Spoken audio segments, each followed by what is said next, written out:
പിന്നെ വേറൊരു സംഭവം വെച്ചാൽ ഇതിനകത്ത് എനിക്ക് ഒരുപാട് സിംഗേഴ്സിൻ്റെ കൂടെ വർക്ക് ചെയ്യാൻ പറ്റി. എനിക്ക് തോന്നുന്നത് എൻ്റെ കരിയറിൽ ഏറ്റവും കൂടുതൽ സിംഗേഴ്സ് ഒരു സിനിമയിൽ പാടിയിരിക്കുന്നത് ഈ സിനിമയ്ക്കകത്താണ്. ഇതിനകത്ത് 10ഓളം പാട്ടുകളുണ്ട്. ശങ്കർ മാധവൻ, ചിത്ര ചേച്ചി, അങ്ങനെ ജാസി ചേട്ടൻ, അങ്ങനെ ഒരുപാട് പേര് പാടിയിട്ടുണ്ട് അതിനകത്ത്. അപ്പോൾ I am very proud of this album. ഒരുപാട് ആർട്ടിസ്റ്റുകൾ ഒരുപാട് ഈ പടത്തിനകത്ത് വർക്ക് ചെയ്തിട്ടുണ്ട്. കാസ്റ്റ് ആയാലും ഇപ്പം മ്യൂസിക് ആയാലും ഒരുപാട് സിനിമ എന്താണെന്നുള്ളതിൻ്റെ ഒരു ഉത്തമ ഉദാഹരണമായിട്ട് ഇതിനകത്ത് എനിക്ക് വർക്ക് ചെയ്യാൻ പറ്റിയിട്ടുണ്ട്. ഒരുപാട് ആളുകളുടെ കോൺട്രിബ്യൂഷൻസ് കൂടിയാണ് ഈ പടം വന്നിരിക്കുന്നത്. അതിൽ ഒരുപാട് ആളുകളുടെ സാക്രിഫൈസ് എന്ന് വെച്ചാൽ അവർ ഒരുപാട് പേരെ കുറേ സീനുകൾ കട്ടായി പോയിട്ടുണ്ട്. ഒരുപാട് പേര് എഴുതിയ ലിറിക്സ് കട്ടായി പോയിട്ടുണ്ട്. അങ്ങനെ അങ്ങനെ ഒരുപാട് വേണ്ടാന്നൊക്കെ ഉണ്ടെന്നുണ്ട് നമുക്ക്.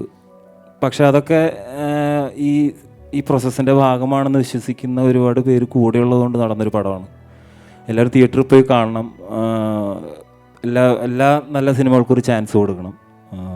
Thank you.